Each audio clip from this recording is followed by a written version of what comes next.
Hola, mi nombre es Valeria Carrasco y pues en este pedacito de podcast que me toca a mí, pues yo voy a hablar un poco de lo que yo entendí sobre pues el empirismo en esta segunda unidad. Este, para mí, bueno, pues técnicamente no para mí, el empirismo es una corriente filosófica que afirma que todo nuestro conocimiento proviene de la experiencia. Entonces esto significa que absolutamente todo lo que pensamos, creemos o sentimos, pues se construye a partir de lo que percibimos con nuestros demás sentidos, todo lo que escuchamos, todo lo que oímos, todo lo que sentimos, todo lo que probamos, ¿no? Es decir, que no nacemos con las ideas de lo que nos gusta o lo que no nos gusta, sino que pues las vamos formando pues con lo que hay a nuestro alrededor, ¿no? Por ejemplo, John Locke aquí nos propone algo así como que nosotros nacemos con una mente en blanco, una tabla rasa, una hoja blanca. O sea, todo lo que somos mentalmente, pues es producto de lo que hemos vivido, ¿no? Esto pues vendría implicando que, por así decirlo, un ejemplo es que dos personas con experiencias distintas son dos personas completamente diferentes. Estas dos personas distintas con experiencias distintas construyen realidades distintas. O sea, lo que para mí es lo normal, para otra persona pues no, ¿verdad? Esto del empirismo viene un poco más allá, que tiene un contexto histórico, ¿no? Pues no surgió de la nada, surgió en un momento pues donde la crisis era el conocimiento. Todas las verdades o las explicaciones que se le daban a la gente venían de la religión, y de la religión y ya. No había nada más que les explicara esto, ¿no? Y pues las autoridades que te daban estas mismas explicaciones era imposible que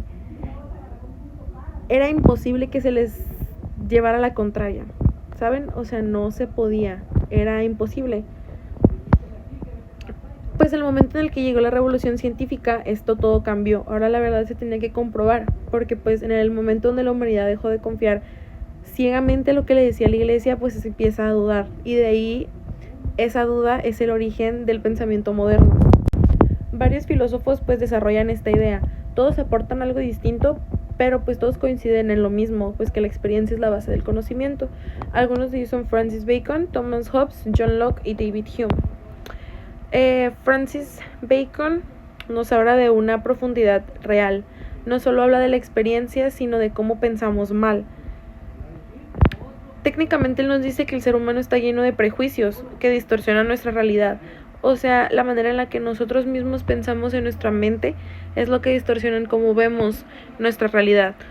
Pues sus ídolos, de lo que más él considera que es lo peorcito, pues están las tribus en las que ellos creen sin cuestionar, la caverna, que es nuestra historia personal que nos sesga, la plaza, que es en el lenguaje que nos confunde, la manera en la que nos expresamos, pero no queríamos expresarnos así, teatro y cómo aceptamos ideas sin criticarlas.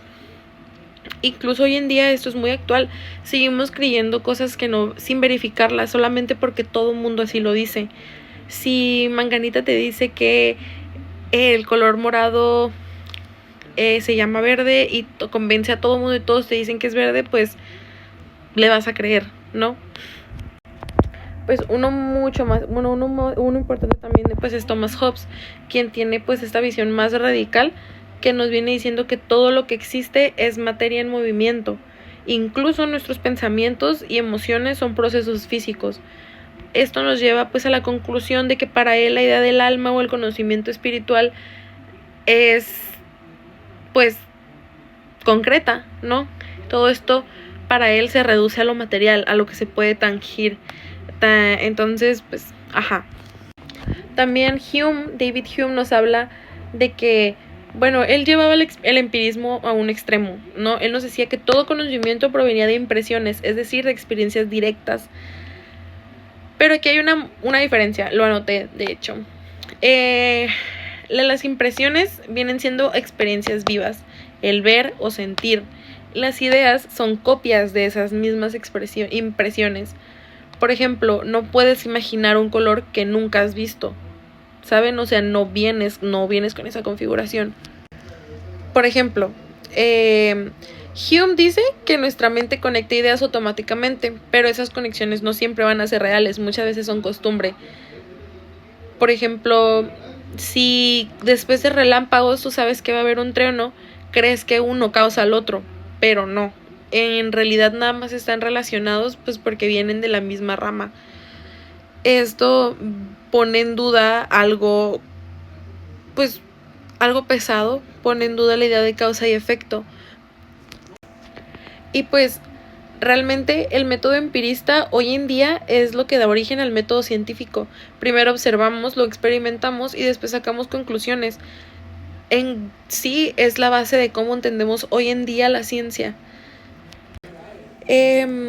Técnicamente aquí nos habla también del empirismo, que se usa principalmente la inducción. De una inducción viene la experiencia y de esa experiencia se hace una regla. Y de esa deducción tú piensas que todo va a ser igual que esa regla y qué es lo que pasa. Pues un ejemplo, si todos los días tú ves salir el sol, asumes que siempre va a salir, pero pues no es la verdad absoluta, solamente es una costumbre porque pues es lo que ves todos los días. Se podría decir que el empirismo es muy poderoso, pero tiene que tener ciertos límites. Para mí, yo considero que uno de los problemas de los que pues considero que vendrían en esa manera de pensar es que no todo se puede experimentar, no todo lo puedes sentir. ¿Me explico? Como no lo puedes tocar. El sentimiento de ver a tu crush lejos o de que te mande mensaje y esas mariposas en el estómago las sientes pero no las puedes tocar. Otra cosa es qué pasa con nuestras ideas abstractas cuando nos ponemos a pensar y a pensar y a pensar y a pensar y son cosas que jamás nos imaginaríamos. Y otra cosa es, podemos confiar ciegamente en nuestros sentidos, o sea, lo que escuchamos es lo que escuchamos, lo que vemos es lo que vemos, porque, repito, nuestras propias vivencias cambian la perspectiva en la que escuchamos, en la que sentimos, en la que pensamos. Y pues para mi conclusión es que yo considero que el empirismo nos cambia completamente la manera en la que entendemos el conocimiento, nos obliga más que nada a cuestionar, a comprobar y a no creer sin la evidencia. Es decir, que no creer por creer y no creer nada más porque todo el mundo lo dice. Es llegar a acercarse a preguntar y encontrar una razón lógica. Pero pues esto también nos lleva a una verdad que no muchos quieren aceptar, y es que quizá probablemente nunca vamos a poder estar seguros de nada porque pues todo esto, toda la manera en la que recibimos y percibimos el planeta o nuestro alrededor es completamente diferente debido a las vivencias que cada quien tiene. Y pues para mi conclusión, de los puntos clave que yo considero es que el empirismo claramente marcó el inicio de un pensamiento científico moderno. Que conocer ya no es nada más creer, o sea, hay que creer algo, sino también es comprobarlo. Y que pues como nos dijo uno de estos filósofos, el problema no es la ignorancia, sino los prejuicios que no nos permiten ver las cosas como son, ¿saben? Y pues lo que entendí en conclusión pues es que es una corriente que afirma que todo conocimiento viene de la experiencia, rechaza ideas innatas que probablemente pues para ellos no son probables, no existen, no tienen un fundamento, y nos da origen al método científico, que pues igualmente nos plantea dudas sobre la certeza de lo que conocemos. Y pues realmente eso es todo lo que yo tengo para decir de mi parte. Este es lo que yo entendí y agradezco mucho su tiempo, profesora. Hola, buenas tardes. Mi nombre es Michelle López Hernández. Vengo del grupo 13 y en este podcast les voy a hablar sobre 3 lecturas que vimos en esta segunda unidad. Más bien, les voy a explicar un poquito de lo que yo entendí o cómo lo entendí. Y pues espero pues darme a entender un poquito a mi forma de ser, pero bueno. La primera lectura fue Lecciones preliminares de filosofía de García Morente. Básicamente aquí el libro inicia, bueno, el texto inicia diciendo que la filosofía no basta con definiciones básicas, ¿sabe? En el texto pone un ejemplo de París. que dice que París está cool y todo ese show, pero no es lo mismo ver París en fotos que ir a París. O sea, si ustedes les dieran a elegir entre ir a París o verlo en fotos, pues obviamente todos lo preferirían ir a ver, pues, en persona.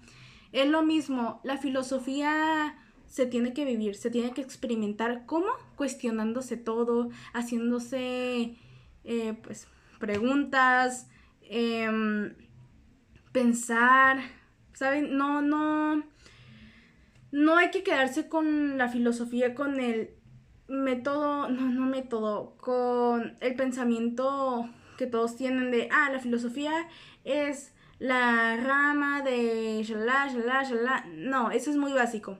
Para poder entender lo que es la filosofía necesitas vivir la filosofía. O sea, empezar a cuestionarte todo, empezar a preguntar el porqué de todo, ¿sabes? Siento que es siento que es la única manera en la que la gente podría entender la filosofía, pues como tal. También en otra parte del libro explica cómo la filosofía ha cambiado pues según con el tiempo. Que en la antigua Grecia, cuando se separaron, tengo entendido, las ciencias, como la ética, la química y todo eso, que pues en esas estaba la filosofía, era, bueno, explicaba en el libro de cómo las separaron y cómo fueron definiendo cada uno pues lo que era, de lo que trataba. Bueno, algo así. Luego el segundo texto que vimos fue, la verdad no lo sé pronunciar bien, no sé si lo estoy pronunciando bien, es de Luz sobre Kant, que básicamente, este sí estuvo muy complejo. Yo batallé poquito para entenderle, la verdad no sé si lo voy a explicar bien, pero trata sobre la razón y cómo funciona. A mí lo que me llamó mucho la atención del texto, del libro, fue que la razón que nosotros tenemos se guía mucho por nuestros conocimientos, por lo que hemos vivido, por nuestras experiencias. Y que básicamente nuestras experiencias se basan mucho en cómo vemos el mundo. No, cómo vemos el mundo se basa en mucho en nuestras experiencias. Perdón, me confundí. Básicamente, si has vivido cosas malas, pues sí, cosas malas, no sé, te han secuestrado, te han robado, un montón de cosas malas, te han tratado mal siempre, tu forma de ver el mundo siempre va a ser negativa. Más si nosotros vivimos cosas buenas, el mundo lo vamos a ver, precioso. De hecho, en esa clase nuestra profesora nos dio un cuento sobre la mosca y la abeja. Me dio mucho interés, la verdad, me encantó ese ejemplo porque creo que es una forma muy sencilla de explicarlo. Básicamente fue que una mosca y una abeja se encontraron. La abeja le preguntó a la mosca que cómo le había ido su día. Y pues la mosca le dice, no, pues lleno de mierda, está asqueroso, he visto esto, puras cosas feas. Y la mosca le pregunta a la abeja, ¿cómo ha ido el tuyo? La abeja pues dice, lleno de miel, flores, cosas bonitas. ¿Por qué? Porque según nuestras experiencias es como vemos al mundo. Al menos es la parte en la que más me centré, en la que más me llamó